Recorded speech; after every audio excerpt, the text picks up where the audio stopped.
So, what's trending? Bridging your Catholic faith with your everyday life. You're listening to Trending with Timmerie on Relevant Radio.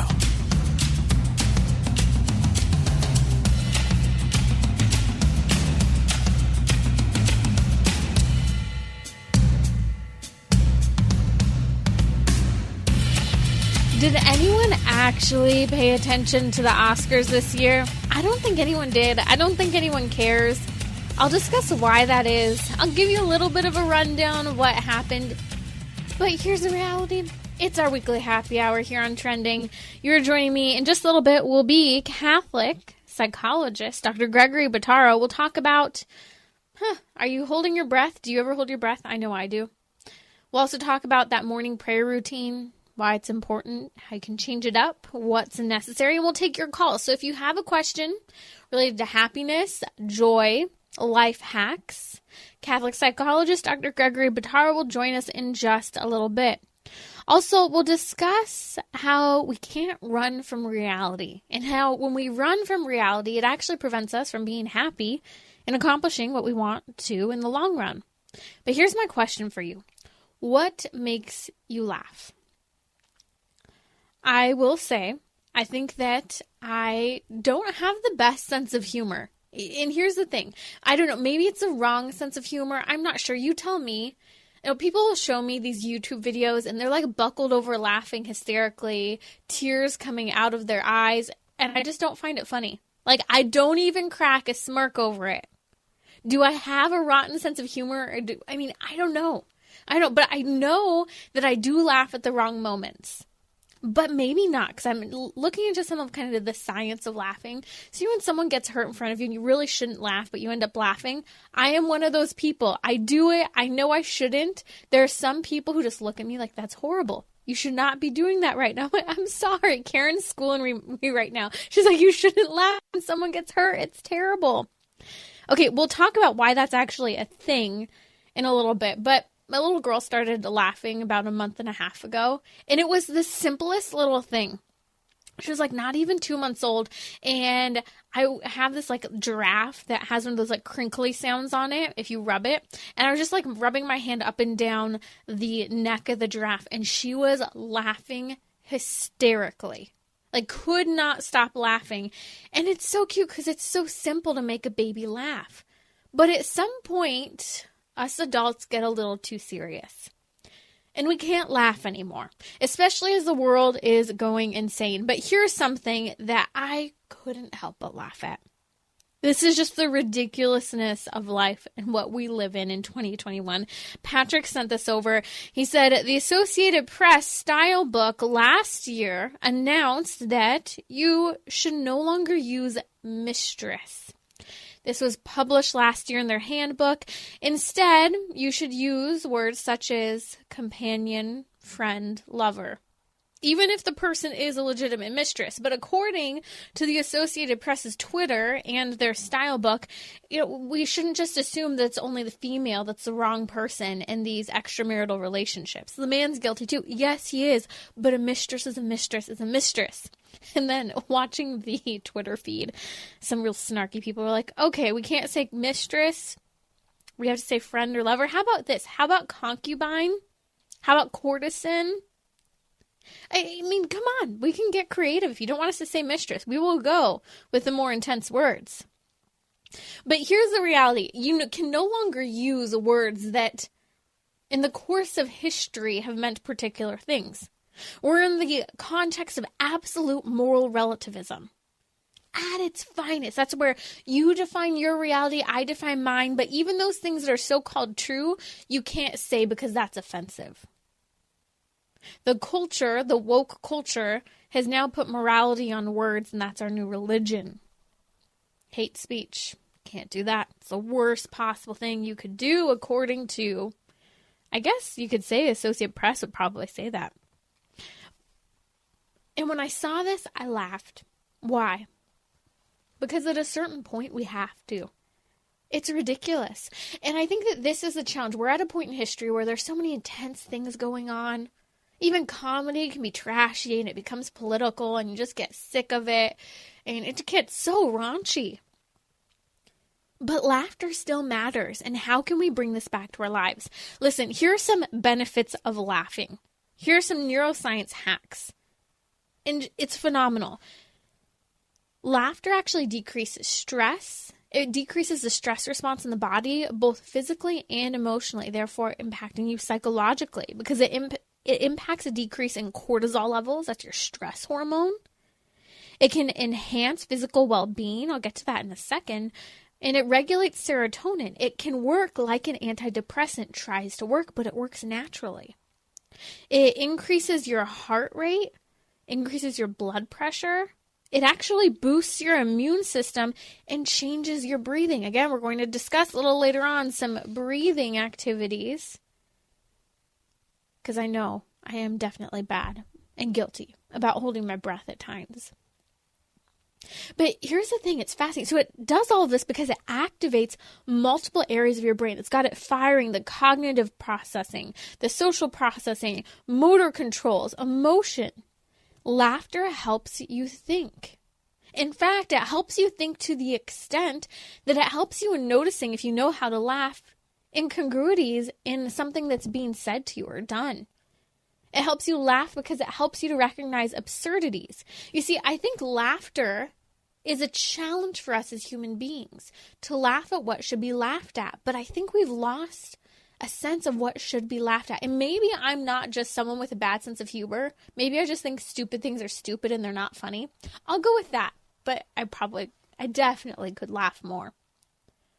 But here's another one. The kind of brain hack scientists, in other words, neuroscientists were saying, laughter helps you resolve surprising events. And it actually talked about this is why sometimes people laugh when shocking things happen. I am so guilty of this. Something shocking or uncomfortable happens. Do you ever laugh when you probably shouldn't? Well, it's helping you to resolve and get over a shocking event to you. So you're not necessarily doing a bad thing, even though it's inappropriate, usually in the context. So here's some homework for all of us. Last week, our homework during our happy hour, I didn't say it was homework, but I said we should do it. And that was to do that daily examination of conscience addressing anger. How could I be more angry? Because anger is a good thing. And how can I overcome the anger I shouldn't be interacting with? If you missed the show, go listen to the podcast. It was great. Fantastic conversation defining what anger is, whether or not it's okay. So here's your homework this week. Let's work on laughing. And maybe you have a tip for me. The number's 1-888-914-9149. If you have a question for Dr. Gregory Bottaro, who will be joining us in just a couple minutes here. Or if you want to tell me what makes you laugh, some tips and tricks you have, maybe even a clean-cut comedian who you would recommend. So here's your homework. Find something to make you laugh. And regularly. This should be a daily occurrence. And sometimes, for those who have RBF, resting bee face, it starts with learning how to smile. All of us can smile more. And it can even be that we start to just practice laughing. Literally, this is what some of the brain hackers, neuroscientists say. But it can also come down to us doing an engaging activity, such as checking out a comedian. Please, a clean comedian. Don't get into crude jokes. I think that one area for me that I do laugh is when we play games and play things like charades and just do silly, ridiculous things, making fun memories with family and friends. One thing I've really learned in motherhood, and especially since I've gotten married, because I take myself too seriously sometimes, I try to be too much of a perfectionist, is to laugh at myself. Okay, I just dropped. Today it was cocoa powder all over the floor, all over the counter. Then I go to put the cocoa powder away in the cupboard, and I thought I sealed it all away as I'm trying to smash it into my baking drawer. Poof, all over inside of my baking drawer, all over me. I laughed. Why? Because it's important to just relax. It's important because it's something that helps us to overcome our need for perfectionism. To not become angry, because it's not reasonable to be angry because you accidentally did something. Again, go back to our last podcast, Happy Hour, talking about what anger is. We'll link to that in the podcast for today if you're interested. Another couple things you can do, and you add to this list. Call me. Let me know. The number's 1-888-914-9149. 9149. And Lucas just commented, he asked a woman who was married for 70 years what the secret was to their lasting marriage. And she said, having a sense of humor. Life is hard. You've got to learn to laugh. I think this is a good reminder. So how else can we laugh? Some people, there's a reason why they've read the funnies in the newspaper for years. Maybe that will be the one thing. At a certain point, we get down, for those who still read a hard copy newspaper, it's just a couple pages, the funnies. Maybe that's what'll last, because we need to laugh. One thing that I read online that I thought was fascinating, it recommended spending some time and making friends with a kid. And I thought that this was brilliant for two reasons. One, we are at a point in history where most kids need mentors, male and female, especially more male mentors. So use this as an opportunity to lighten your heart and find delight in children, but also use it as an opportunity to be a mentor to a kid. I say play more games, find a comedian, read the funnies, laugh at yourself. You tell me what your tip is for laughing more. Numbers 1-888-914-9149. My guest today here on Trending with Timmerie, if you're just joining us, is Dr. Gregory Bottaro. You can find him at CatholicPsych.com. He's a Catholic psychologist. We're going to be taking your questions, so you can head over to my Instagram page at Timmerie. That's Timmerie. Ask your question. We put up a question box, or you can give me a call now. The number's 1-888-914-9149. Life hacks, happiness, joy. Catholic psychologist Dr. Gregory Bottaro is here to take your questions. But let's talk a little bit about some breathing techniques to make us a little more present in our body so that we can acknowledge and be present in the world around us. Dr. Bottaro, why is breathing so important? Well, it's a great question. Breathing is obviously it's where our life comes from and the oxygen that comes into our body. But the way we breathe, we don't realize, is programmed by God into our brains to be an indicator of whether we're safe or in danger. And when we're in danger, we have a different way that the brain reacts and a different sort of system. It's like the danger mode of the brain, and it knows to go into that mode through our breath. And it also affects the breath. So it's a sort of feedback loop. And when we have really short breath and we're breathing from the upper part of our lungs, that's the kind of breath that we have when we're in danger. We have that fight or flight response activated. And our brain, creativity goes down, compassion goes down, empathy goes down, because we need to either run or fight. And so that's a totally different brain system. Compassion and empathy go completely away. Absolutely. Like it's eliminated. It's decreased. It's not, it's relative, but it's decreased. That's fascinating. Now, most people, so you and I have talked about this before. I've taught Pilates for years. And one of the first things you work on with a client is helping them to breathe properly. And most of my clients breathe in the upper part of their lungs, breathing kind of into those chesty type of breathers. Yeah. And are you saying that most people who don't breathe properly, it's decreasing their ability to empathize, relate, and also increasing fight or flight hormone? Absolutely. Yeah, that's exactly what's happening. It's triggering the brain to think that there's a problem, and so it actually increases our anxiety. And then there's no actual problem to solve, so we end up like on our treadmill. It's like running really fast but going nowhere, and that's why we get stuck in that loop. Okay, so since I had my baby, and I believe you have 5 or 6 kids, right, Dr. Bottaro? Yeah, we just had our 6th. Congratulations. Thank you. So ever since I had my baby, your diaphragm, everything's moving. After pregnancy, it's weird kind of getting your breath back. And I found myself, and I've never been one to do this, holding my breath postpartum because I got so used to this like short, tight breathing. So how can those of us who, and it's the majority of people, breathe more diaphragmatically, and I can talk about this too, but also work on breathing regularly throughout our day? Yeah, so it's interesting. I mean, it's something you have to intentionally practice, and it's really awkward at first. So you have to schedule time in to do it. And, I start off every morning with an exercise where that's what I'm doing. And then the more that you practice it, it just becomes written into habit, and it's muscle memory. It's literally a muscle. So it's something that you develop, and then it becomes more natural throughout the day. But it's really interesting. Another sort of tangent issue, side issue to this is, you mentioned having a baby, and a lot of times this is the issue too. Whether you're postpartum or having a baby, or just sort of experiencing the bodiliness of our humanity, a lot of people are really insecure. And diaphragmatic breathing, you're breathing, you're bringing the breath deep into your belly, and sort of pulling your belly out. And a lot of times people don't realize, but there's this like self-conscious, almost subconscious thing of like, keep your belly tucked in and walk around, like perfect posture and all this stuff.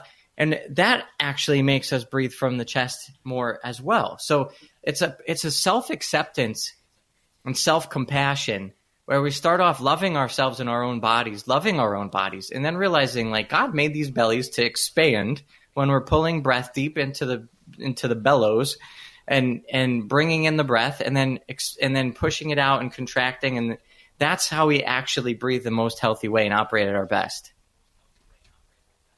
How many people are actually thinking about breathing right now? Maybe for the first time you feel relaxed because you're taking a deep breath now. I know I'm definitely using this opportunity. So, Dr. Bottaro, I have a funny story. I took years ago this class called Finding Your Voice with a big to-do Hollywood acting coach. And he had us do all kinds of breathing exercises. And he was shocked by how all of these college students were so stressed out based on how he evaluated our breathing. And so he was trying to get us to loosen up, and he had us do these ridiculous exercises, like laying on our back, putting our hands on our belly, and like shaking our belly as we breathe in and out. Yeah. It sounded like the weirdest sounds coming out. And I remember at the time, my husband and I weren't dating yet, but he'd walk by the room, and the doors were all shut, but they could hear us. And so a bunch of the other students, including like the president of the school, would stand outside the room laughing hysterically at all the weird breathing sounds that were coming from the room. That's amazing. Do we have to do that? Is that what we have to do? Are these I don't know. We have to go to that extent. Go-to directions. Maybe some people need that. I don't know. But it really is. I think it is. It's important to really. People get really self-conscious. It's a great point. And breathing exercises. Am I doing it right? How many counts? That's not enough. That's too many numbers. Like I'm now losing breath. I'm getting out of breath. And, just to simplify it, it's like just pull the breath deep and let your belly expand out when you're pulling breath in. And then really think about the breath coming in all the way to the depths. And that's all you need. It doesn't matter how many counts and how slow or how fast or any, like that's not, you can work up to that. But the first step is just to pull that breath really deep in. And if you want to shake around and make some noises too, I guess that doesn't hurt. Jesus did say, go into your room, close the door, and breathe. I mean, pray. But you know what? This whole line from Matthew 6, it is a reminder that sometimes even just to pray requires that we stop, we slow down, we're present in our body, and we recognize, as you started out with a moment ago, Dr. Bottaro, that our breath is built into the body, and it truly is, as it was once put to me, it's inspiration and expiration, as it's defined, but it's being in the Spirit and expiring, and having the Holy Spirit fill us Amen. And come out of us is such an, I think, important attitude in terms of how we approach breathing techniques. It's so good. And, people wonder about this stuff that I teach, like Catholic mindfulness. What is this New Age stuff? And I tell people, like, go to adoration. Forget about the teaching and the names and all this stuff, but be present in front of the Eucharist. Just start off with the prayer, ever-present God, here with me now, help me to be here with you, and take a breath in between saying it 3 times. And I promise you, you're going to have better adoration. You're going to be focused and present with Jesus more than you ever have been before. That's what we're talking about. That's what we're actually getting at here. There's a leadership symposium referred to as Vox Vitae. It's happening this summer in LA, and that I've been involved with for a number of years. And the bishop, Bishop David O'Connell, will always come, and he's one of the first talks of the entire event. And I remember the first time he came, I'm like, really? You're going to talk to the kids about sitting and praying and opening their hands up, closing their eyes and breathing? And he would literally sit there, push your feet into the ground, put your palms up, close your eyes, take deep breaths. And I always thought, you're working with kids in LA, Bishop. You do know this, right? They're like, we're barely getting them off of their cell phones, and you're the first to talk. And let me tell you this, every single day that happens at the beginning of the symposium, the kids calm down. They start breathing. They love getting to talk to Bishop. And it isn't just because it's a bishop, because the kids don't really care. They care because he helps them to be present in their bodies in a way that kids really struggle to be present today. Yeah, it's so true. Everybody's lost complete track of themselves and who we really are in our bodies, in our breath, in ourself. And we're just tossed to the waves of whatever's happening externally. And that reminder, that call back into our own self, it opens the door to so much grace. And there's so much power in that. It's really beautiful. That's Dr. Gregory Bottaro here on Trending with Timmerie. We're going to come back discussing why it's important to make your morning offering. I'll ask some questions about whether we should change up our daily prayer routine. Why is that important? And we're taking your questions. So give me a call. The number's 1-888-914-9149, or head over to my Instagram right now. Go follow, ask your question that you want to hear answered today during our show. Find me at Timmerie. That's Timmerie. Catholic Order of Foresters is proud to sponsor the Relevant Radio Studio line. For information about employment opportunities and flexible premium life insurance plans, visit relevantradio.com/forester. So, what's trending? Bridging your Catholic faith with your everyday life. You're listening to Trending with Timmerie on Relevant Radio and the Relevant Radio app.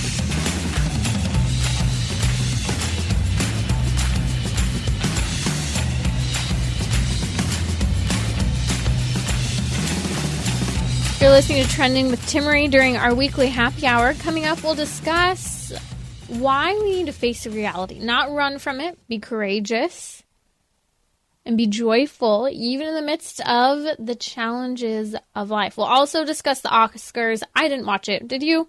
I mean, Ricky Gervais made everyone watch it last year after the fact, but there was none of that this year.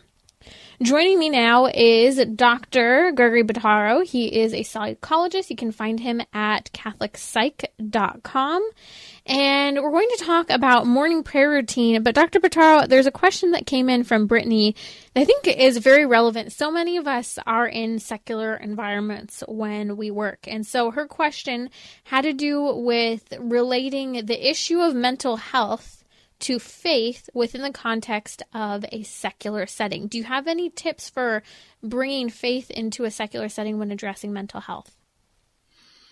It's a great question. I don't know if we have any more details about the kind of setting, because there may be a different answer, the school system or hospital system. This is school system. Yeah, she actually has graduate study students. Okay. There's some great channels that open up the connection here of integration that are coming from the secular studies. So positive psychology is a great thing to study. And there's different ways of flourishing in that mindset and that theoretical orientation. And one of the things that is required for flourishing within a secular framework of positive psychology is having an understanding of there being some being bigger than us. And knowing that it doesn't all fall on our shoulders to make everything work right in the world. And the opposite is to think that it all does fall on our shoulders. And obviously that's impossible, especially when you look around with COVID and everything else. It's like, clearly we're not going to do a very good job if it's all up to us. So the idea is that there is somebody out there, and, it's secular. They don't get totally into the details of which system of religion is right or wrong or anything like that. But it opens the doorway to engage a conversation. And you can say there are different worldviews, and one that I represent, because we want diversity, right? So one that I represent is Christianity. And secular science teaches us that some being bigger than us is important for flourishing. The Christian worldview is through the revelation of Christ, and this is what we believe. And there might be some way to engage at least some conversation at that level that can be really interesting. Obviously with charity and openness to other people's perspective, but I find that to be a great a great key to open up some good doors for conversation. And one thought that came to mind as well, and you can even just throw some of these pieces out, such as there was a JAMA study done, a great journal actually, talking about how women who, more particularly Catholic women, who are participating in regular Mass, more so on a daily basis, they're happier. They're not at risk of suicide and the mental health crisis right now. And so you could just throw it out there and say, well, what do you think about this? Why is it? Is it just a daily practice, or is it appealing to a higher power, i.e. God of Christianity? Yeah, absolutely. So, Dr. Bottaro, let's talk about, we'll take your questions if you have a question before we go there. The number is 1-888-914-9149. But I want to talk about morning offering routines. I think they're so important to make our morning prayer. The saints have done it. You know, we always look at the regimen of the saints. They said, you know, morning prayer, nightly examination of conscience, and 30 minutes a day of silent prayer, ideally adoration. And at least monthly confession. This is what we see is the successful recipe for so many saints who have gone before us. But morning prayer is always a difficult thing, whether people do it regularly or they're having a hard time getting there. So I have some questions, but before we go there, what do you recommend? Yeah, so I do. There's a little morning offering, which is a bit of a body, breath, spirit integration sort of preparation for the day, even before technical prayer of doing like morning prayer or something like that. But this gets us going. And I'm gonna put this out in a PDF. Actually, there's the Theology of the Body conference this weekend.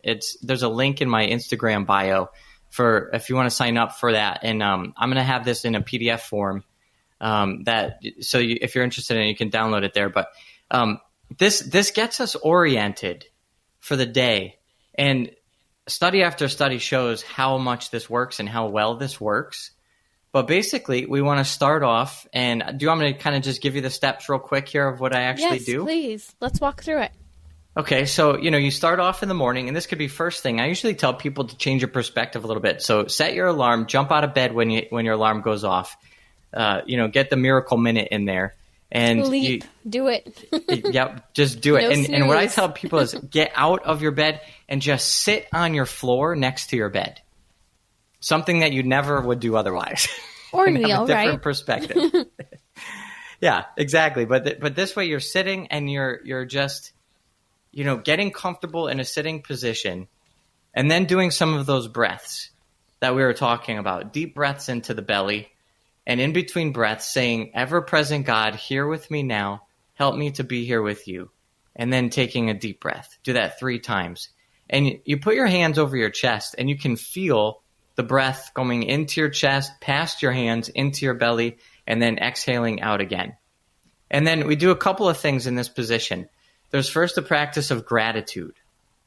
And so you want to call to mind 3 separate things. A small thing. I like to do a small thing, like one of my kids smiling or something little that happened the day before. A big thing, something that's going on. And then also a moment of grace where God has really been in my life. And with each of these 3 things, you take a few minutes to put yourself back into the emotional state that you were in when you experienced these things. Again, with the deep breaths, just basically trying to change the atmosphere inside your head. And your heart, opening yourself up. Then after gratitude, we go to mercy. And there's mercy in and mercy out. So the first step is mercy in. We're visualizing God's grace strengthening us, pouring out. You can picture the cross, picture the blood and water gushing forth from the heart of Christ, from the side of Christ. You can just picture the sort of heavens opening up and the Father just pouring out grace like the rain. Maybe the dove of the Holy Spirit coming and lighting upon you, whatever you connect with. And imagine yourself just being overflowing with that kind of grace. And it fills in all the nooks and cracks and crannies of all the different areas of your own heart and your own mind and your own spirit where there might be wounds or any kind of pain or suffering. And you just sit there sort of basking in that. And then the next step is mercy out. And that's like you were talking about with the breath, with the inbreathing with the Holy Spirit. We are now pouring out, letting the mercy come in and then overflow from us and then go out. And we want to think of 3 people that we want to share mercy with. And the first one, I like to start off easy with like somebody that you really love a lot. That's very easy to pour out mercy. The second one, think about a stranger, maybe somebody you bumped into yesterday, somebody at the grocery store, whoever, whatever. And then the third person, somebody that's maybe a little bit more difficult, maybe somebody who's hurt you, maybe somebody from your past, or somebody you're in a current situation with that's difficult. And the point is, in each 3 of these situations, you're feeling that emotion and the feeling of that mercy coming in, and then you're letting it come out, and you're sharing, praying for these people, interceding, and truly praying for God's mercy to pour out into them as well. The last step is to then sort of take another couple deep breaths and now think about how you're going to accomplish God's work in your life that day. And so we have goals. We have 3 goals that we look through, and we're going to imagine ourselves accomplishing this goal, putting ourselves emotionally in the state in which we are already experiencing the joy of having accomplished this goal. We're going to pick a daily goal, something you know you're going to accomplish that day, a weekly goal, something that's a little bit bigger than the day, and then a bigger sort of life project goal. It could be a couple months out, it could be a couple years out, but just something that's bigger that you're going to keep on working on day after day. And then this way, we are reorienting everything that we're doing, body, mind, and spirit, into actually fulfilling out God's plan. Having received his love, now we're going to bring it out to the world. And then finish with a couple more deep breaths. Another prayer of ever-present God, here with me now. Help me to be here with you. And then you can finish up as you feel comfortable. This is excellent. I think it's a great way to start being prayerful, to be present. I think my big question is, especially when you talk about something such as gratitude and mercy, they're such important things. But when we start thinking of people and memories we're grateful for, or when we start thinking of specific people that we need to be merciful toward, sometimes that can take us down a rabbit hole of utter and complete distraction. So how brief do you keep it in order to not become distracted by these people and memories that you're evoking during prayer? Yeah, I think it's important, 2 things. In that initial prayer, ever-present God, implicitly also praying for the Holy Spirit to guide this exercise. And so it's not just us doing this on our own strength. And we want the Holy Spirit, just like when you're doing the exam, and you mentioned earlier, you want this to be the Holy Spirit leading it. So you think you're just sort of randomly thinking about, your daughter smiling at you the day before, but we want to trust and believe in the fact that God is actually with us doing this, and let him also guide us in that timing, in that question that you said, and then have compassion on ourselves. If we do get sidetracked or distracted and we come back to the exercise, we don't want to hold on to a grudge against ourselves either. And so, we could start off really light, really quick, sort of just moving through these things. And then as we practice and get a little bit more developed in our sort of holding on to the ideas, then maybe we, can go a little deeper on each of those things. But there's a lot of wiggle room. There's a lot of flexibility within this exercise. That's Dr. Gregory Bottaro here on Trending with Timmerie. You can find him at CatholicPsych.com. We'll post links in the show notes as well as to this exercise for praying. Again, it's so important for us. I'll just run through some of those steps real quick that he mentioned. Jumping out of bed in the morning. That way we don't fall asleep when we're praying and we're in a prayer posture. He recommends sitting. You can kneel. 2, breathing to become present. 3, to work on being present to God. 4th, being grateful for 3 things. 5th, mercy, showing mercy toward others, toward self. And 6th, working on accomplishing things for that day. I think these are all really important steps. And when we use them, it gives us a purpose for that day, but more importantly, it puts a purpose within the context of God. And it helps us, I think, to recognize the things that we will struggle with throughout the day. But on the question of prayer, Dr. Bottaro, from a psychological perspective, I noticed something with myself. I'll be in a prayer routine for a long period of time where I'm doing the same thing. Maybe I'm doing the Liturgy of the Hours every morning, or maybe I'm doing, a daily Lectio Divina, or I'm praying with the daily Mass readings. But what I found is after a while of doing the same thing, maybe it's a couple months, maybe it's a year, I find myself starting to kind of get into this momentum that feels very autopilot-ish, and I start to no longer be present. And so I finally, it took me a long time to get here, but have decided, okay, when that hits, I just need to change up what I'm doing in the morning. What would you recommend? Should people look at changing up their prayer life regularly in the morning? Is there something that we're maybe doing that's preventing us from maybe just sticking with the same thing that is working well? It's just that we need to be more present. Well, so this is such a complex question, and actually I have a course I teach on discernment of spirits, and it's integrated with mindfulness of being self-aware and really knowing, because that the answer to that question, it could be either or. And, there are desolations that we feel sometimes in our prayer, and the temptation is to change up our routine. And actually, that might not be what the Holy Spirit is leading us to do. Maybe God is allowing that desolation to fortify us so that we're not just praying for the sort of benefits we get out of it emotionally. Right. There are other times when maybe because of our state in life, maybe because the schedule changed, maybe you just had a baby, so maybe we need some flexibility, and we're being called to not hold rigid to a schedule that used to be so easy for us, and now we have to sort of switch it up a little bit. So it's a little bit more nuanced than that. I think it's really helpful to know that it could be either way, and we have to look a little deeper for the answer. This is a great answer because it acknowledges, one, that you might be in a point in your spiritual journey where you're entering into that dark night of the soul. You're entering into, as you said, the desolation of spirits, which is important to recognize so that we're persevering in prayer and not just chasing maybe a new type of prayer that perhaps stimulates emotions. And maybe even then you find this deadness with prayer versus actually needing to change things, and that it's a good thing to find a better routine. Exactly. St. Ignatius teaches that. Don't make a change in your prayer life or in spiritual life in times of desolation. And there's more gained. You're growing more spiritually by sitting with the difficulty and the discomfort and accepting that instead of just, like you said, looking for that next feel-good prayer. And if you're struggling in prayer, I always look to St. Mother Teresa, who for years battled the dark night of the soul. And if you don't know what that is, it's something we'll have to discuss here more on Trending soon. Maybe we'll talk about that next week during our happy hour, because it's a great challenge when you start to feel that removal of the emotional support, I guess you could say, that you become accustomed to in prayer, or the consolation as we often have. And so this is a great opportunity, I think, for us to ponder that growth in the spiritual life. And maybe you find yourself there. Maybe you're struggling in your prayer. We'd love to hear your questions. Head over to relevantradio.com/trending, or you can connect on social media to ask your questions.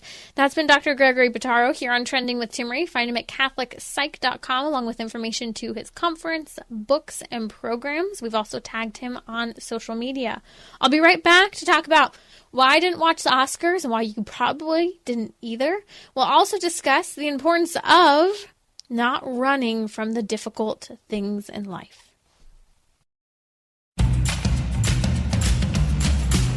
So, what's trending? Bridging your Catholic faith with your everyday life. You're listening to Trending with Timmerie on Relevant Radio and the Relevant Radio app.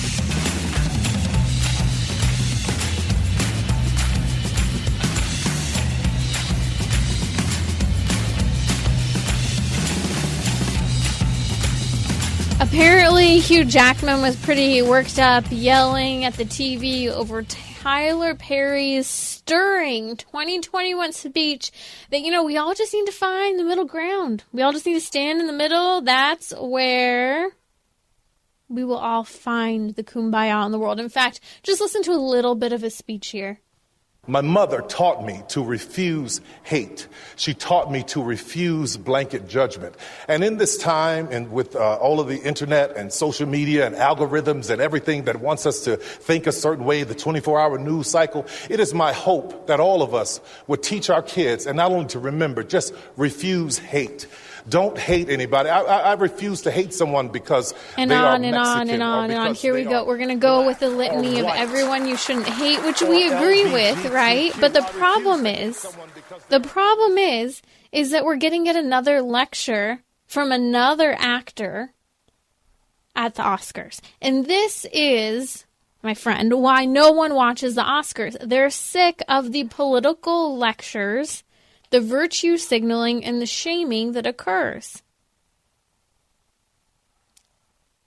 And this is probably why Hugh Jackman was so upset yelling at the television, because we're all just tired of it. Even the actors and the actresses are bored. We're bored. No one watched the Oscars. No one watched the Super Bowl. No one cares about this flashing, elite, exclusive club that we've all been so sick of prior to the Me Too movement, but even ever since they flashed all their multi-million-dollar dresses to stand in solidarity with the whole Me Too issue, after they all were so hypocritical, having done what they had to do to get the parts that they wanted, having been involved in their own way in all of the scandals. And, Ricky Gervais, I find it hilarious that they didn't have a host this year for the Oscars 2021. I think Ricky Gervais, no one could outlive or outperform Ricky Gervais, because everyone after the fact watched Ricky Gervais at the Oscars. They didn't care who won awards. He ripped them a new one last year. And here we are. I think that's part of the reason why they probably didn't have a host. I mean, yes, we can blame COVID and the lack of entertainment, but I also think no one watched. It was just a party for the celebrities to celebrate one another and lecture who they thought was us, but really they were just lecturing each other because we didn't listen. And so here's the reality. I find it fascinating that nobody cares about the Oscars. Everyone says they had better things to do, making memories with their family, spending time. Here's my question. If we know that the Oscars is irrelevant to us, a time waster, how can we have the same attitude about the Oscars as we do about a whole lot of other things? How can we say it just wastes my time, it's not worth it, there are better things to do? Perhaps about social media and finding out what the next person is doing? How can we get over the fact that we're perpetually watching what other people do? In reality, when you think about it, forget reality TV, forget movie stars for a second. Maybe the reason we no longer want the Oscars is because our life, where we are critiquing, commenting, and looking at other people's lives, has become more entertaining. Because we know them. So in reality, we've skipped and ditched the Oscars, but how many hours do we possibly spend on social media instead, doing exactly what we would have been doing about the Oscars, watching the clothing, looking at the awards? We do that with everyone else's lives. Well, so-and-so went on a vacation, so-and-so isn't social distancing, this person is doing X, this person is wearing these clothes. Exactly, Karen, we have our own social media influencers talking back to us. We don't need the Oscars because these people are more realistic and they relate better to us in our lives. So how do we get to the Oscar approach of we don't care about that either? And we're going to go and make our own family memories and move on. Remember, our faith calls us to be the light of the world and salt of the earth. But we can't do that if we just erase one thing and replace it with another that isn't any better for us. And I think that's the challenge. As some people might be surprised that so few people watch the Oscars, we shouldn't be that surprised when we have other far more interesting people to watch. And so the challenge is, how do we become more present rather than just becoming another person who just watches someone else? And then leaves us on the level of a comparative culture where we're never happy because we're always comparing ourselves to other people. So that's my take on the Oscars. We're not watching because we're watching something else, but also we're just sick of the lectures. So let's move on here. You're listening to Trending with Timmerie here on Relevant Radio. It's our weekly happy hour. You're happier when you stop comparing. You're happier when you face a reality, when you take root in God and the great gift of faith He's given you, and when we're courageous. But we live at a time in history where so many people are terrified of testing the status quo, of standing out, of taking risks. In fact, I was reading a really morbid story. Thank you, Lucas, for sending this to me. Did you read it? Did you go back and read it? You did. Okay. He sent me this article, and I don't think he made it to the end before he sent it. But I'm literally sitting here brushing my teeth, reading this article, and Jordan Peterson tells the story of a client. He refers to her as Sleeping Beauty because she's this just perfect, beautiful body, beautiful blonde, someone who, you'd think would have a great life, but she's struggling. She's depressed, not finishing her education, even though she's in her 30s. She's having a hard time functioning. She has a very difficult relationship with her stepmother that she's stuck up on and is consuming her, even though she's in her 30s. And she's afraid of life. And so in the course of Jordan Peterson telling this story, and it's going to be a story in his new book coming out soon, he talks about how for her to overcome her fears, this is how afraid she was. She ate vegan because she just was upset and disturbed by even what was happening to the animals. And so to face her fear, they decided together that she was going to go to a butcher shop and watch what the butcher did. She was going to witness what the butcher did. She was then, at a certain point, as she's growing and she's facing her fears and she's being more aggressive in a good way in life because she wasn't being good at taking initiative, then she starts having these wild dreams and she gets it in her mind that she needs to actually go to a slaughterhouse. And next thing you know, move forward, then she decides, this lady sounds crazy. I'm just going to say that for a second, okay? She does. But she got to where she needed to heal. So now this lady then decides that she needs to go to an embalming. An embalming. Okay, Lucas, this is when I'm brushing my teeth reading the story, and my mouth is full of toothpaste. I already should have gone to the bathroom to spit it out, and my mouth is full, and I'm reading about the embalming, how her, and poor Jordan Peterson, he really didn't want to do this, but he went with his client to try and help her. Because, okay, perhaps this could help. And they're talking about draining the blood from the body, and I'm like, okay, I'm about to throw up, so thank you, Lucas, for that entire thing. But the moral of the story was this. This was a woman who was now in her 30s. She was stuck up on the relationship with her stepmother. She was afraid of life. And through these various things that they did, she ends up coming to the point where she's doing much better in her life now. But what they pointed to is essentially she grew up in a way where she didn't face life as a kid. She wasn't really exposed to anything. And all of a sudden she goes through puberty and she's in high school, and the shockingness of the world just absolutely comes down upon her and is overwhelming. And she becomes afraid of life, can't function, can't get ahead, can't move forward. She becomes afraid, incapable of making a decision. Somehow this whole process of the embalming and the butchering and everything helped her.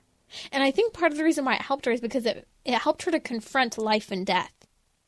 It helped her to confront reality. And this is how creepy it was. She actually, in the mortician, I think that's what he's called, at the embalming, she wanted to go and touch the body. So she put on a glove at one point and walked up and touched the body.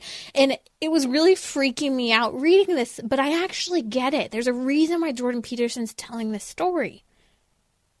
It's because she was so afraid of living life, and I think also of dying and the death of other things, even creatures, hence why she was vegan,